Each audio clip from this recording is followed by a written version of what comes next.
عزیزو، آج میں آپ کے ساتھ کلام مقدس میں سے خدا کا جو اپنے بندہ ابراہیم سے وعدہ تھا اس کے حوالے سے بات کرنا چاہتا ہوں۔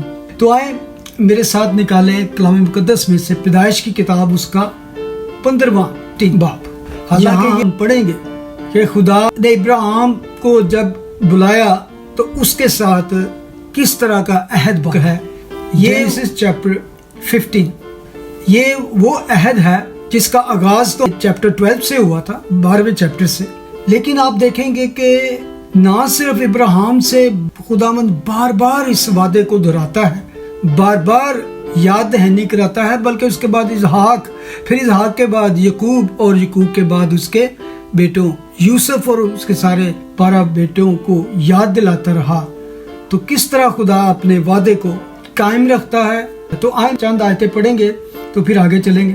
کلام مقدس میں یوں مرقوم ہے، ان باتوں کے بعد خداوند کا کلام رویا میں ابراہیم پر نازل ہوا اور اس نے فرمایا، اے ابراہیم تو مت ڈر، میں تیری سپر اور تیرا بہت بڑا اجر ہوں۔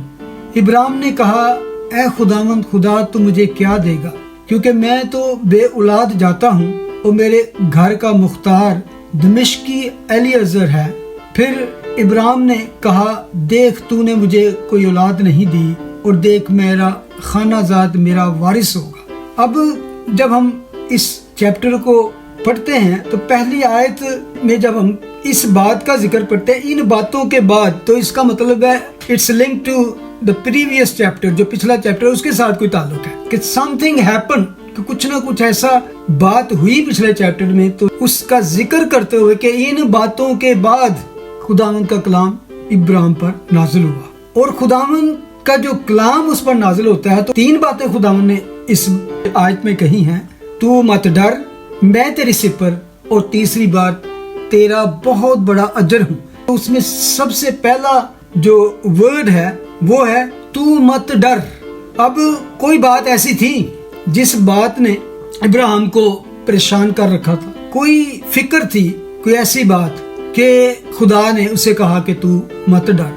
تو اگر آپ پچھلے چیپٹر کو پڑھیں گے 14ویں چیپٹر میں، تو 14واں چیپٹر اصل میں ہے جب اس کا بھتیجا جو سدوم عمورہ میں رہتا تھا، تو وہاں پر کچھ بادشاہوں نے چڑھائی کی، جنگ ہوئی، اور وہ بادشاہ جو تھے ان کو شکست دے کر ایون اس کے بھتیجے لوط اور سب اس کے لوگوں کو اسیر کر کے لے گئے، اس کی عورتوں کو بھی اور سب کچھ۔ تو جب ابراہیم کو پتہ چلتا ہے تو وہ اپنے بھتیجے کو چھڑانے کے لیے جاتا ہے، اور اس کے صرف 318 ٹرینڈ جو خادم تھے ان کی مدد سے وہ 4-5 بادشاہوں سے جنگ کرتا ہے، ان کو اتنے بادشاہوں کو وہ ڈیفیٹ کر کے فتح مندی حاصل کر کے واپس آتا ہے۔ تو آپ سوچیں کہ جب آپ فتح حاصل کرتے ہو، اپنے بھتیجے کو چھڑا بھی لاتا ہے، اور اس کا سارا مال و دولت اور اس کی گھرانے کی جو بھی عورتیں تھیں، تو اس کی تو ہم سے خوشی ہونی چاہیے، بلکہ اس کے بعد ایک بہت ہی یونیک پرسنالٹی سے اس کا سامنا ہوتا ہے۔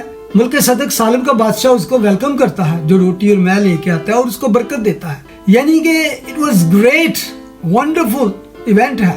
لیکن جب ہم آگے آتے ہیں تو خدا کا کلام کہتا ہے کہ تو مت ڈر، میں تیری سپر اور تیرا بہت بڑا اجر ہوں۔ تو خداوند جب یہ کہہ رہا تو سچ مچ وہ ڈر رہا تھا، ورنہ خدا جو ہے ایسی بات نہیں کہتا کہ تو مت ڈر، کہ خدا تو ہمارے دلوں کو جانتا ہے، ہر ایک بات سے واقف ہے۔ تو اگلی آیت اصل میں اس بات کو کھولتی ہے کہ اصل میں پریشانی اس کی کیا تھی۔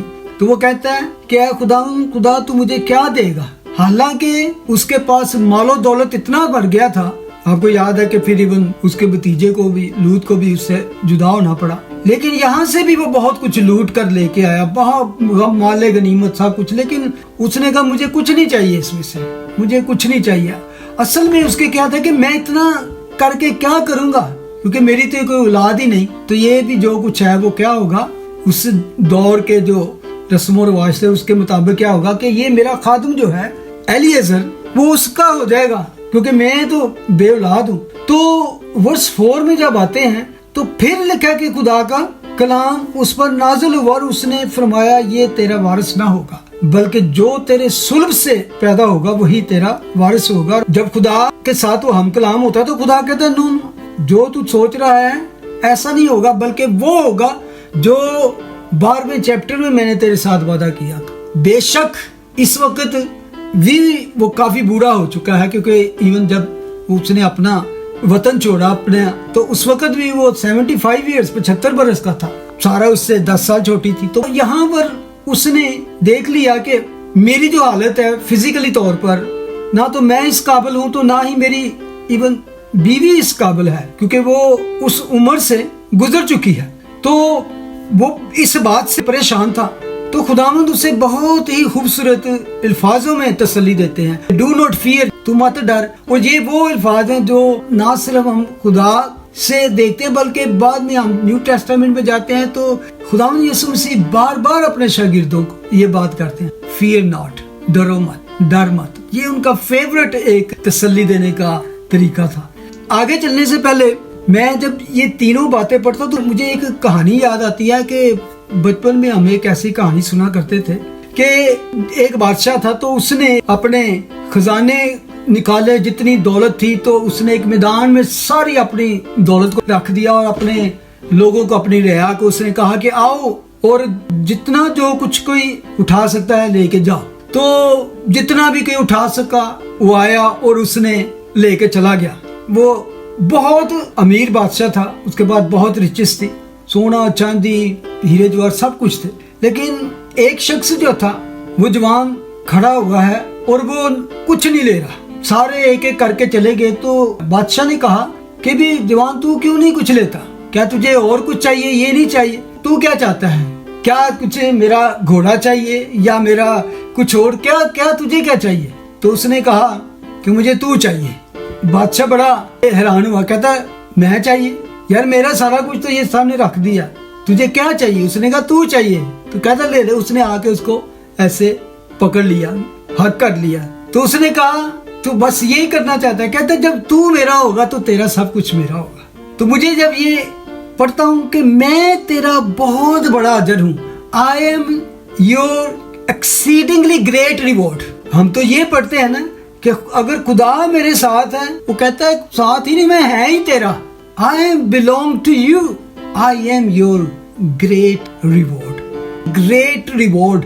میں ان تین باتوں کو ہی اگر ایکسپلین کرنا شروع کروں تو it's amazing thing. مت ڈر, یعنی کہ ان تین باتوں میں خدا نے کہہ دیا کہ تجھے دنیا میں کوئی کسی قسم کا ڈر نہیں ہونا چاہیے, کیونکہ میں تیری ڈھال ہوں, میں تیری سپر ہوں. تجھ پر کوئی مصیبت کوئی آئے گا تیرا دشمن تو پہلے مجھ سے گزرنا پڑے گا, because I am your shield. میں تیری ڈھال ہوں. تو کس بات کا ڈر ہے تجھے؟ Do not fear. نہ صرف تیری میں شیلڈ ہوں, جو کچھ میرا ہے وہ تیرا ہے. Great reward. تو میں سمجھتا ہوں اس سے آگے تو کچھ ہو ہی نہیں سکتا. ہاں تو خدا کا کلام کیا ورس 6 میں لکھا ہے, اور وہ خداوند پر ایمان لایا, اسے اس نے اس کے حق میں راست بازی شمار کی. ابراہیم نے بلیو کیا. یہ باتیں تھیں تو ہم جب پڑھتے ہیں تو پتہ چلتا ہے کیوں اس کو ایمانداروں کا باپ کہا گیا. آپ کو یاد ہے کہ جس چیز کے لیے یہاں پر وہ سیڈ تھا, جب وہ چیز بھی خدا نے اسے دے دی تو پھر خدا نے کہا 22ویں باب میں جا کے پڑھتے ہیں کہ ابراہیم سے کہا کہ تو اپنے اکلوتے بیٹے کو جس سے تو پیار کرتا ہے, بڑے خاص الفاظ ہیں, اپنے اکلوتے بیٹے لے جس سے تو پیار کرتا ہے. امیزنگ. تو اس کو لے اور جا کر 3 دن کی راہ پر جا کوہ موریا پر اس کو قربان کر دے.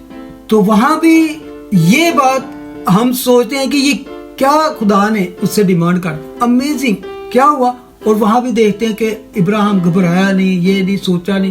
لکھا ہے کہ پھر اس نے یہ کیا, جامع کسا, نوکروں کو لیا, بیٹے کو لیا, لکڑیاں لی, یہ لیا, تو وہ چل پڑا. کوئی ہیزیٹیشن نہیں نظر آتی, کوئی گھبراہٹ نہیں نظر آتی. اینی وے وہ دوسری طرف چلے جائیں گے. میں اصل میں اس پرومس پہ آنا چاہتا ہوں جو خداوند نے اس کے ساتھ کیا. آگے بڑی عجیب بات لگتی ہے 6 آیت میں خداوند خود اس بات کو کہتا ہے کہ وہ خدا پر ایمان لایا اور اسے اس کے حق میں راست بازی شمار کیا. اس کے باوجود پھر وہ کوشچن کرتا ہے 8ویں آیت میں. وہ پھر کہتا ہے اے خداوند, خدا میں کیوں کر جانوں کہ میں اس کا وارث ہوں گا. واہ. اس کو اپنے ذہن سے سوچے کہ ہم سچے طور پر, حقیقی طور پر نجات یافتہ ہیں, ایماندار ہیں. ہم سمجھتے ہیں لیکن کئی دفعہ ہماری زندگی میں کچھ حالات, سچویشن ایسی آ جاتی ہیں کہ ہم ایسا کہہ اٹھتے یار پتہ نہیں خدا کدوں کرے گا, کیا ایسا ہوگا بھی. تو میں آپ کی حوصلہ افزائی کرنا چاہتا ہوں کہ کبھی ایسا خیال آ جائے، کبھی ایسا کوشچن آ بھی جائے تو ڈونٹ تھنک کہ آپ کا ایمان ختم ہو گیا ہے یا آپ ایماندار نہیں ہیں. خدا جانتا ہے ایمان یہ رکھتا ہے، لیکن بہت سی باتیں ایک انسان ہوتے ہوئے ساری ہماری سمجھ سے باہر ہوتی ہیں، تو ہم اسے جاننا چاہتے ہیں. تو it's not bad to ask God, خداوند میں جانتا ہوں کہ جو تو کہتا ہے ہوگا، لیکن کس طرح ہوگا. خدا سے سوال کرنا، آنیسٹلی سوال کرنا کوئی غلط نہیں ہے، لیکن اس میں طریقہ کار، آپ کے اندر جو سوچ ہے وہ کیا ہونی چاہیے. ہمیشہ اس بات کو یاد رکھیں. خدا کا کلام کہتا ہے کہ آؤ ہم باہم حجت کریں. We can talk to God, we can argue to God, لیکن رسپیکٹ پہلے ہے، احترام پہلے ہے، اس کو عزت پہلے دینی ہے. وہ کس طرح؟ اب جتنے بھی نبیوں کی خدا کے ساتھ جو گفتگو ہے، بات چیت ہے، کوشچننگ ہے، اگر سنیں تو آپ دیکھیں کہ ان کا سٹارٹ کیسا تھا. How they start to ask God. Some time things are out of آپ کے دماغ سے باہر ہے، لیکن میں اس کی ایک مثال دینا چاہتا ہوں. اگر آپ میرے ساتھ یرمیہ کی کتاب نکالیں تو ایک ٹائم تھا کہ یرمیہ بھی بہت پریشان تھا، اس کو سمجھ نہیں آ رہی تھی، تو خدا سے وہ کچھ باتوں کے لیے کوشچن کرنا چاہتا تھا. یعنی کہ ایک طرح سے وہ خدا سے آرگیو کرنا چاہتا تھا، بحث کرنا چاہتا تھا. تو وہ 12ویں چیپٹر میں اس کا سٹارٹ کیسا کرتا ہے؟ یہ نہیں کہتا کہ خداوند یہ باتیں مجھے سمجھ نہیں آ رہی، میں تیرے نال آرگیو کرنا چاہتا، چلا حضرت. اس کا سٹارٹ اس سے پہلے کہ وہ خدا سے اپنی ریکویسٹ کرے، پہلی آیت اگر پڑھیں وہ کہتا ہے اے خداوند اگر میں تیرے ساتھ حجت کروں تو ہی صادق ٹھہرے گا، تو بھی میں تجھ سے اس امر پر بحث کرنا چاہتا ہوں. میں پنجابی چ دساں، خداوندا میں تیرے نال بحث کرنی چاہنا، لیکن مجھے پتا جتنا تو ہی ہے. کیسی زبردست بات، اس نے پہلے کہہ دیا. یعنی کہ اس نے خدا کو پہلے وہ جگہ دے دی ہے، وہ عزت دے دی ہے کہ تو جتنا تو ہی ہے، میں تو ایک نکما. یہ ہے سٹائل خدا کے سامنے جانے کا. آپ کو سمجھ نہیں آتی، آپ کی سمجھ سے باہر ہے، یا آپ کو مشکل لگ رہا ہے، تو آپ کہیں خداوند مجھے سمجھ نہیں آ رہی، لیکن I know you know everything، and تیرا جو پلان پروگرام اس سچویشن میں ہے وہ ٹھیک ہے، جتنا بھی تو ہے تو ہی صادق ٹھہرے گا.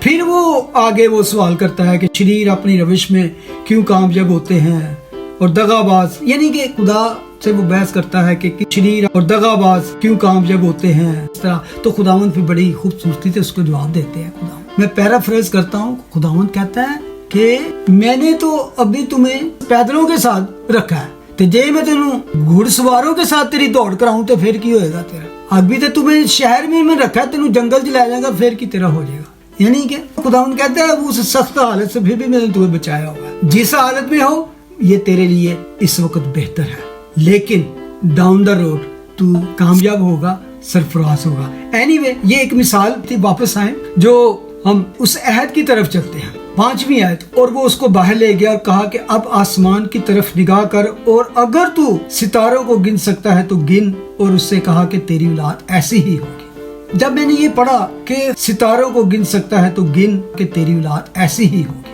تو اگر آپ پیچھے چلے جائیں 13ویں چیپٹر میں تو وہاں پہ ذکر آتا ہے 13-16 میں کہ تیری اولاد کیسی ہوگی، خاک کے ذروں کی مانند، یہاں پر ستاروں کی مانند.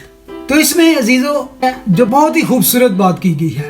جب ہم خاک کی بات کرتے ہیں تو اس سے مراد ہے کہ جو ابراہیم کی فزیکل ڈسینڈنٹ تھی، فطری اولاد ہے، ہم مٹی سے بنے ہیں. یعنی وہ جو پیدائشی طور پر، نسلی طور پر جو ہے وہ جن میں خاص ہے وہ یہودی ہے. خاک تو ہم صرف یہی جو اس ارتھ پر زمین پر ہے، جتنے بھی ذرے ہوں ان سے بڑھ کر نہیں ہو سکتے.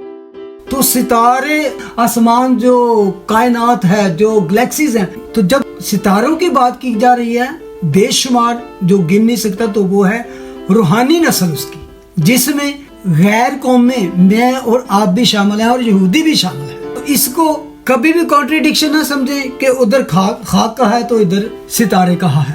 وہ آگے جا کے آپ اس کے بارے میں غلطیوں کے خاتمے میں پڑھ سکتے ہیں کہ ہم جو ستاروں سے مراد ہے وہ کون ہے؟ روحانی اس کی نسل جو ہے، جس میں ہم اور آپ اور ساری دنیا کی قومیں شامل ہیں. ان کی شمار جو بہت بڑا ہوگا. ایک اور بات اس میں اگر آپ پورا چیپٹر پڑھیں گے تو آپ کو 7ویں، 8ویں، 18ویں اور 21 آیت میں جو بات نظر آئے گی وہ ہے لینڈ کے بارے میں. اور اگر 7ویں سے 21 آیت پوری پڑھیں تو پیپل کے بارے میں بار بار آتی ہے. لوگ اور لینڈ یہ دونوں چیزیں اس میں شامل ہیں. کیونکہ آج کل کئی لوگ کہتے ہیں نا کہ یہ لینڈ جو تھا وہ اب یہودیوں کا نہیں.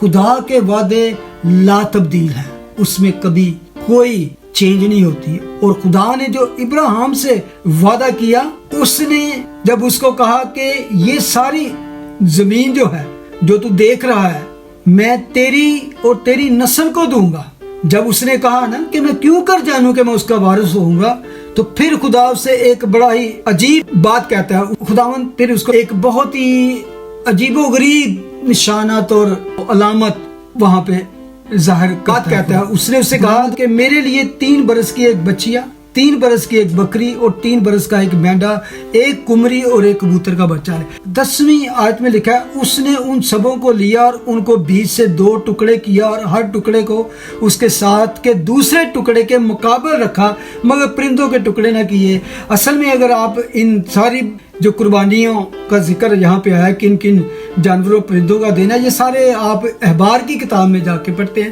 تو ایگزیکٹلی یہی چیزیں خدا نے بعد میں شریعت میں بھی ان کو بتائیں. تو یہاں پر جو آگے بات ہوتی ہے اس کو ذرا غور سے ہم پڑھیں گے. جب خداوند نے یہ ساری چیزیں اس سے ریکوائر کی تو آپ دیکھیں کہ وہاں پر ابراہیم کوئی شوق نہیں ہوا کہ یہ کیا خداوند تو کہہ رہا ہے, یہ کیا ڈرامہ ہے یا کس, کیونکہ اس دور میں اس ایریا میں ارد گرد کی قومیں یہ ساری چیزیں کر رہی تھی.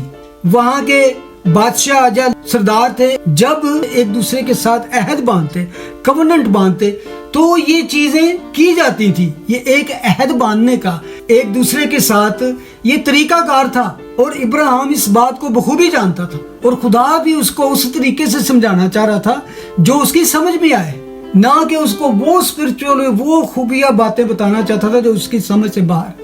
اور یہ ہمیشہ خدا ایسا کرتا رہا. جب نبیوں کو بھی خدا کوئی باتیں بتاتا جو ان کی سمجھ سے باہر ہے, تو خداوند پھر اس کو ڈفرینٹ چیزوں سے, وہ ان علامات سے, نشانات سے بتاتے. آپ خداوند یسوع مسیح کو دیکھیں کہ تمثیلوں میں وہ کس طرح ڈفرینٹ چیزوں کو یوز کرتے. یعنی جو لوگ اچھی طرح سمجھ لیں, کسانوں کے مچھلیاں پکڑنے والے اور ہوا کے پرندوں, یعنی کہ یہ ساری چیزیں جو وہ لوگ کی سمجھ میں آنے والی تھی. تو یہاں پر بھی تو ہم جب اسے ہیں کہ اس نے کیا کیا کہ ان جو جانور تھے جو اس نے لیے, جس میں بچیا, بکری اور مینڈا تھا, ان کو اس نے کاٹ کر 2 ٹکڑے کیا. اور پھر آپ دیکھ سکتے ہیں منظر کیا بنا, بلڈ, ٹو مچ بلڈ, ایک عجیب سا سماسا بن گیا. تو طریقہ کار یہ تھا کہ جب بھی یہ کوئی 2 پارٹی آپس میں کورننٹ باندھتی تو وہ ان کاٹے ہوئے جو جانور تھے ان کے بیچ میں سے ایسے گزرتی.